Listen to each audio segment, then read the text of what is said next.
ഗുണ്ടുജാലകത്തിന് മറ്റൊരു വീഡിയോയിലേക്ക് ഏവർക്കും സ്വാഗതം. SSLC മോഡൽ പരീക്ഷയുമായി ബന്ധപ്പെട്ട തിയറി ചോദ്യങ്ങളും അതിൻ്റെ വിശദീകരണവുമാണ് ഈ ഒരു വീഡിയോയിലൂടെ പറയാൻ ഉദ്ദേശിക്കുന്നത്. ഇവിടെ നമുക്കൊരു ചോദ്യം കാണാം. സ്ക്രൈബസ് പേജിൽ ടെക്സ്റ്റ് ഉൾപ്പെടുത്തുന്നതിനുള്ള സങ്കേതം എന്താണ് എന്നുള്ളതാണ്. ഇവിടെ ABCD ഇങ്ങനെ 4 ഓപ്ഷൻസ് കൊടുത്തിട്ടുണ്ട്. അതിൽ ടെക്സ്റ്റിന് വേണ്ടിയിട്ട് ഇതിൽ ഏത് ഓപ്ഷൻസ് ആണ് എന്നുള്ളതാണ് നമുക്ക് വേണ്ടത്. നമുക്ക് ഈ 4 ഓപ്ഷൻസിനെ കുറിച്ചൊന്ന് പരിചയപ്പെടാം. സ്ക്രൈബസിലേക്ക് വന്നു കഴിഞ്ഞാൽ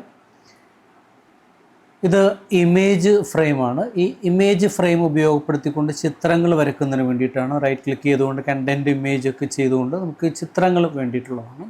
ഇനി ഇതാണ് ടെക്സ്റ്റ് ഫ്രെയിം. ഇപ്പോൾ T എന്നുള്ളത് ടെക്സ്റ്റുകൾ ടൈപ്പ് ചെയ്യുന്നതിന് വേണ്ടിയിട്ടുള്ളതാണ്. ഇനി മറ്റൊന്നാണ് ഇവിടെ ലൈൻ. ഈ ഒരു ടൂൾ ക്ലിക്ക് ചെയ്തുകൊണ്ട് നമുക്കിങ്ങനെ ലൈനുകൾ വരയ്ക്കാൻ വേണ്ടിയിട്ട് സഹായിക്കുന്നതാണ്. ഇനി ഈ പെൻ ടൂൾ എന്നുള്ളത് ബീസിയർ കർവ് ലൈൻ. ഇതോരോ ലൈനുകൾ, കർവ്ഡ് ലൈനുകൾ വരയ്ക്കുന്നതിന് വേണ്ടിയിട്ടുള്ളതാണ്.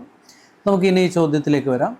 ചോദ്യത്തിൽ കൊടുത്തിരിക്കുന്നത് പേജിൽ ടെക്സ്റ്റ് ഉൾപ്പെടുത്തുന്നതിന്. നമുക്കറിയാം ഇത് ഇമേജിനാണ്, ഇത് ടെക്സ്റ്റ്, ഇത് ലൈൻ, ഇത് ബീസിയർ കർവ്. അപ്പോൾ ആൻസർ ഓപ്ഷൻ ബി ആണ് ശരിയായിട്ടുള്ള ആൻസർ. രണ്ടാമത്തെ ഒരു ചോദ്യം പരിശോധിക്കാം. സ്ക്രൈബ് സോഫ്റ്റ്വെയറിൽ തയ്യാറാക്കിയ ചിത്രങ്ങളാണ് താഴെ തന്നിരിക്കുന്നത്. ഇതിൽ ഒന്നാമത്തെ ചിത്രത്തെ രണ്ടാമത്തെ ചിത്രത്തിലേതുപോലെ ആക്കുന്നതിന് വേണ്ടി സ്ക്രൈബസിൽ ഉപയോഗിക്കുന്ന സംവിധാനം ഏതെന്നുള്ളതാണ് ചോദ്യം. ഇവിടെ ഓപ്ഷൻസിൽ flip vertically, flip horizontally, node editing, drop shadow. നമുക്ക് സ്ക്രൈബസിലേക്ക് വരാം.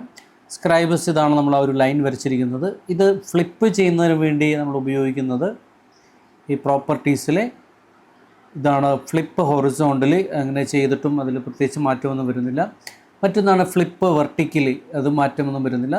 ഇനി ഷാഡോ കൊടുക്കുന്നതിന് ഡ്രോപ്പ് ഷാഡോയിൽ ഈ ഷാഡോ എന്നുള്ള ഭാഗത്ത് നിന്ന് ക്ലിക്ക് ചെയ്യുകയാണ്. അവിടെ ഷാഡോ വരുന്നതല്ലാതെ അതിന് ഷേപ്പ് വ്യത്യാസം വരുന്നില്ല. ഷേപ്പ് വ്യത്യാസം വരുത്തണമെങ്കിൽ ഈ ഷേപ്പിൽ വന്നതിന് ശേഷം എഡിറ്റ് എന്നതിലേക്ക് വരിക. ഈ എഡിറ്റിലെ നോഡുകൾ ഉപയോഗപ്പെടുത്തിക്കൊണ്ടാണ് നമുക്കതിൻ്റെ ഷേപ്പുകൾ വ്യത്യാസം വരുത്താനായിട്ട് സാധിക്കുന്നത്. അപ്പോൾ നോഡുകൾ എന്നുള്ളതാണ് എൻ്റെ ആൻസർ. അപ്പോൾ ശരി ഉത്തരം സി, നോഡ് എഡിറ്റിംഗ് എന്നുള്ളതാണ്. അടുത്തൊരു ചോദ്യം പരിശോധിക്കാം. താഴെ തന്നിരിക്കുന്നതിൽ സ്വതന്ത്ര സോഫ്റ്റ്വെയർ, അതായത് ഓപ്പൺ സോഴ്സ് ആയിട്ടുള്ള സോഫ്റ്റ്വെയർ ഏതാണെന്നുള്ളതാണ് ചോദ്യം.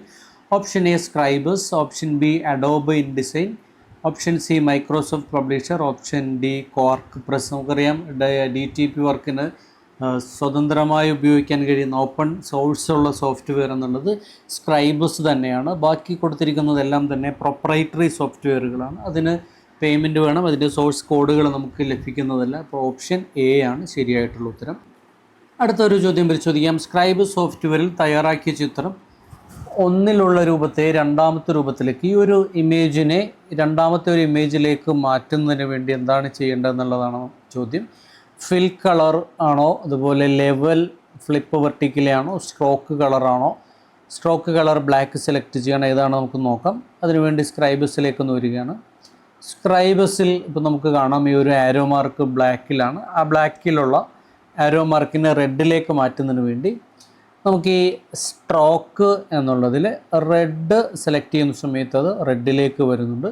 അപ്പോൾ നമുക്ക് ആൻസറായിട്ട് സെലക്ട് ചെയ്യാൻ സാധിക്കുന്നത് സ്ട്രോക്ക് കളർ റെഡ് സെലക്ട് ചെയ്യുക എന്നുള്ളതാണ്. അപ്പോൾ സി ഓപ്ഷനാണ് ശരിയായിട്ടുള്ള ഉത്തരം.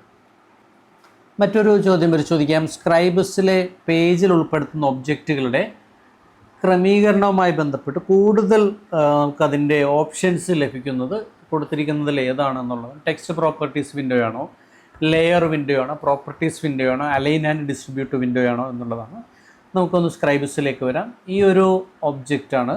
ഈ ഒബ്ജക്റ്റുമായി ബന്ധപ്പെട്ട് അതിൻ്റെ കളർ മാറ്റുക, അതുപോലെ അതിൻ്റെ സ്ട്രോക്ക് മാറ്റുക തുടങ്ങിയ കാര്യങ്ങളെല്ലാം തന്നെ ലഭിക്കുന്നത് പ്രോപ്പർട്ടീസ് വിൻഡോയിലാണ്. പ്രോപ്പർട്ടീസ് വിൻഡോയിൽ ധാരാളം ഓപ്ഷൻസ് ഉണ്ട്. കളേഴ്സ്, അതിൻ്റെ വീതി കൂട്ടുന്നത്, ഷേപ്പ് വ്യത്യാസം വരുത്തുന്നത്, ഷാഡോ കൊടുക്കുന്നത്, അതുപോലെ തന്നെ ഫ്ലിപ്പ് വെർട്ടിക്കൽ ഹൊറിസോണ്ടൽ. ഇപ്പോൾ കൂടുതൽ സൗകര്യങ്ങൾ ലഭിക്കുന്നത് ഓരോ ഒബ്ജക്റ്റുകളുമായി ബന്ധപ്പെട്ട് വരുന്ന പ്രോപ്പർട്ടീസാണ്. അപ്പോൾ ശരി ഉത്തരം എന്നുള്ളത് ഓപ്ഷൻ സി, പ്രോപ്പർട്ടീസ് ജാലകം, പ്രോപ്പർട്ടീസ് വിൻഡോ എന്നുള്ളതാണ്. അടുത്തത് വളരെ ലളിതമായിട്ടുള്ള എളുപ്പത്തിൽ ചെയ്യാൻ പറ്റുന്ന ഒരു ചോദ്യമാണ്. സ്ക്രൈബ് സോഫ്റ്റ്വെയറിൻ്റെ ലോഗോ ഏതാണെന്നുള്ളതാണ്. ഇവിടെ 4 ഓപ്ഷൻസ് നൽകിയിട്ടുണ്ട്. നമുക്കറിയാം ആദ്യത്തെ ഓപ്ഷൻ ഇങ്ക്സ്കേപ്പിൻ്റെതാണ്, രണ്ടാമത്തെ ഓപ്ഷൻ സ്ക്രൈബസ് ആണ്, മൂന്നാമത്തേത് ജിംബിൻ്റെ ഓപ്ഷനാണ്, അതിൻ്റെ ലോഗോയാണ്. ഡി എന്നുള്ളത് കൃത പെയിൻറ്റിങ്ങിന് തന്നെ ഉപയോഗിക്കുന്ന മറ്റൊരു സോഫ്റ്റ്വെയർ ആയിട്ടുള്ള കൃതയാണ്.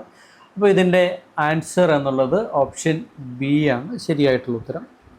അടുത്തൊരു ചോദ്യം പരിചയപ്പെടാം. സ്ക്രൈബ് സോഫ്റ്റ്വെയറിൻ്റെ കളർ പാലറ്റിൽ കൂടുതൽ കളറുകൾ കിട്ടുന്നതിന് വേണ്ടി നമുക്കറിയാം, അതിന് സ്ക്രൈബസ് എടുക്കുന്ന സമയത്ത് അതിൽ കളറുകൾ ലിമിറ്റഡ് ആയിട്ടുള്ള കളറുകൾ മാത്രമാണ് ഇതിലുണ്ടാവുക. ഇതിൽ കുറച്ച് ബേസിക് കളറുകൾ മാത്രമാണ്. അപ്പോൾ കൂടുതൽ കളറുകൾ നമുക്ക് ഈ പ്രോപ്പർട്ടീസ് വിൻഡോയിലേക്ക് വന്നു കഴിഞ്ഞാലും കിട്ടില്ല. കൂടുതൽ കളറുകൾ നമുക്ക് ലഭിക്കണമെങ്കിൽ എഡിറ്റിലേക്ക് കളേഴ്സ് ആൻഡ് ഫിൽസിലേക്ക് വരുന്നു. കളേഴ്സ് ആൻഡ് ഫിൽസിൽ നമുക്കിവിടെ കളർ സെറ്റ് എന്നുള്ളത് ഇപ്പോൾ നിലവിൽ സ്ക്രൈബസ് ബേസിക് ആണ്, അത് മാറ്റി ഓക്സിജൻ എന്നതിലേക്ക് മാറ്റി ഓക്കെ ക്ലിക്ക് ചെയ്യുന്നതോടുകൂടിയാണ് കൂടുതൽ കളറുകൾ നമുക്ക് ലഭിക്കുന്നത്. കളേഴ്സ് ആൻഡ് ഫിൽസ് വിൻഡോയിൽ കളർ സെറ്റ് ഓക്സിജൻ സെലക്ട് ചെയ്യുക. അപ്പോൾ ഓപ്ഷൻ ബി ആണ് ശരിയായിട്ടുള്ള ഉത്തരം. നമുക്ക് മറ്റൊരു ചോദ്യം പരിശോധിക്കാം. സ്ക്രൈബ് സോഫ്റ്റ്വെയറിൽ തയ്യാറാക്കിയിട്ടുള്ള 2 ഡിസൈനുകളാണ്. ഈ 2 ഡിസൈനുകളിൽ ഒന്നാമത്തെ ഡിസൈനിൽ എന്ത് മാറ്റം വരുത്തിയാലാണ് രണ്ടാമത്തെ ഡിസൈനിലേക്ക് മാറുക എന്നുള്ളതാണ് ചോദ്യം. നമുക്കറിയാം, ഒന്നാമത്തെ ഡിസൈനിൽ ടെക്സ്റ്റ് ചിത്രത്തിന് മുകളിലാണ്, രണ്ടാമത്തെ ഡിസൈനിൽ ആ ടെക്സ്റ്റ് ചിത്രത്തിന് പുറകിലേക്ക് മാറിയിരിക്കുകയാണ്. നമുക്ക് ചെയ്യേണ്ടത് ഒന്നുകിൽ ചിത്രത്തെ മുകളിലേക്ക് കൊണ്ടുവരികയോ അല്ലെങ്കിൽ ടെക്സ്റ്റിനെ താഴേക്ക് കൊണ്ടുവരികയാണ് ചെയ്യേണ്ടത്.